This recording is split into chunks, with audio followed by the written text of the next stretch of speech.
ওই যে ঈদে মিলাদুন নবী আসলে তো আমরা মাশাআল্লাহ খুব, তাই না, নবীর জন্মদিবস পালন করতে আমরা খুব মানে তৎপর। তো নবীর জন্মদিন প্রমাণিত হচ্ছে সোমবার। নবীজি নিজে বলেছেন আমি সোমবারে জন্ম নিয়েছি। সোমবারটা হাদিসে আছে, তারিখ হাদিসে নাই। তারিখটা ঐতিহাসিক তারিখ। কেউ বলেছেন 9 রবিউল আউয়াল, আবার 12 আছে। আর রাহিকুল মাখতুম বই যেটা আছে আল্লামা সফিউর রহমান মুবারকপুর রাহিমাহুল্লাহ, 1182টা বইয়ের মধ্যে ফার্স্ট প্রাইজ পাওয়া বইটা, এই বইয়ের মধ্যে আছে 9 রবিউল আউয়াল জন্মদিবস। দেখেন পড়ে। তো আমরা 12 করতেছি, আচ্ছা করলো বুঝলাম। তো সপ্তাহে নবীর জন্মদিন পালন করা যায় না? প্রতি সপ্তাহে রোজা রেখে কষ্ট হয়, এই জন্য আমরা করি না, তাই না? আর ওইটা একদিন করলে কোনো সমস্যা হয় না, মিছিল করলাম মাশাআল্লাহ, হালুয়া রুটি খাইলাম, সময় টাইমে হবে, মজা হবে। এছাড়াও নফল সওম রাখতে পারি আমরা প্রতি মাসের 13, 14, 15 তারিখ, বা সপ্তাহে যদি রাখতে চান সোম বৃহস্পতি। ওই যে ঈদে মিলাদুন নবী আসলে তো আমরা মাশাআল্লাহ খুব, তাই না, নবীর জন্মদিবস পালন করতে আমরা খুব মানে তৎপর। তো নবীর জন্মদিন প্রমাণিত হচ্ছে সোমবার। নবীজি নিজে বলেছেন আমি সোমবারে জন্ম নিয়েছি। সোমবারটা হাদিসে আছে, তারিখ হাদিসে নাই। বিশ্বাস করেন, শৈশব কৈশোর যৌবনে যাদের মানসিকতা যেমন থাকে দেখবেন খেয়াল করে, আবার যে মানুষগুলো যৌবনে খুব বেশি পাপ করে, আপনার পর্নোগ্রাফি বলেন, এই যে মাদক দ্রব্য বলেন, নেশা করা বলেন, মেয়ের সাথে জেনা করা বলেন, শেষ বয়সে গিয়েও দেখবেন হেদায়েত না দিলে ওগুলোই করতে আসে। একটা পা কবরে চলে গেছে, তাও ওগুলো করতে আসে। আমরা অনেকে কি করি, যে ঋণ করি, হজ করার জন্য ঋণ করি, হজ করতে যাবো, লোন নিচ্ছি। প্রয়োজন নাই, কারণ আমার সামর্থ্য নেই, হজ ফরজ না আমার উপর তখন।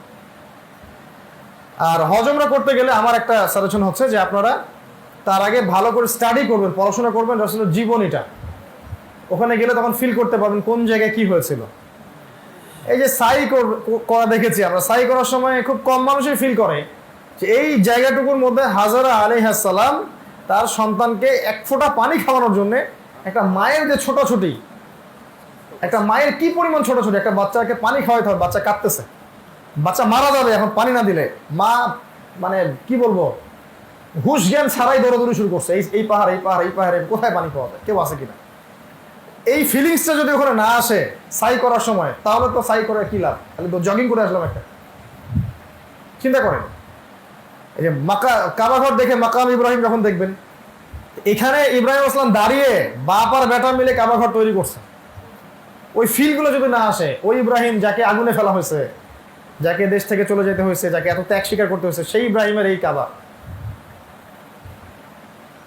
ওখানে গেলে দেখবেন উহুদ পাহাড় সম্পর্কে নবীজি বলেছেন যে সাল্লাল্লাহু আলাইহি ওয়াসাল্লাম, আমি এই উহুদকে ভালোবাসি, উহুদও আমাকে ভালোবাসে। এই পাহাড়টাকে দেখলে মনে হবে যে হ্যাঁ, এই উহুদ পাহাড়, এই পাহাড় নবীকে ভালোবাসতো, পাহাড়ের জীবন আছে। এটা কোনোটা জড়বস্তু না। সায়েন্স মিথ্যা কথা বলে, সায়েন্স সবসময় সত্য কথা বলে না। ওর পাশেই দেখবেন এর ঘেরা দেওয়া আছে, সেখানে উহুদের শুহাদাদের কবর আছে। দেখবেন ওখানে মাঝখানে এতটুকু একটা অংশ আছে, এর মধ্যে হামজা রাদিয়াল্লাহু আনহু কবর আছে, আরো কয়েকজনের কবর আছে। ওখানে গেলে দেখবেন মনে হবে যে এই সেই মাঠ যেখানে উহুদের যুদ্ধ হচ্ছে। আপনি এই যে মসজিদ নববীর পিছনের দিকে গেট দিয়ে বের হলে দেখবেন এই যে রিয়াদুল জান্নাহ কবরস্থান আছে। ওখানে ঢুকলে দেখবেন একটা কবরও নাই যেটা উঁচু করা, বা একটা কবরও নাই যেটা পাকা করা। আমাদের দেশে তো কবিরাজ মূল্য ওটা খানকা হয়ে যাচ্ছে, তাই না?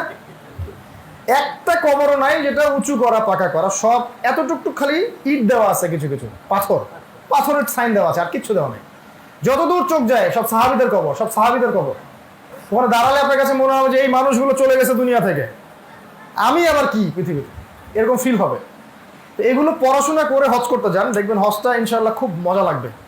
ওমরা করতে যান, ইনশাল্লাহ খুব ভালো লাগবে। এবং ওমরা আমি খুব মিস করি এই কারণে যে ওমরায় আপনি মন দিয়ে খালেজ ভাবে, নিরবিচ্ছিন্নভাবে 10-15 দিন আল্লাহর ইবাদত করতে পারবেন, দুনিয়ার সব টেনশন বাদ দিয়ে।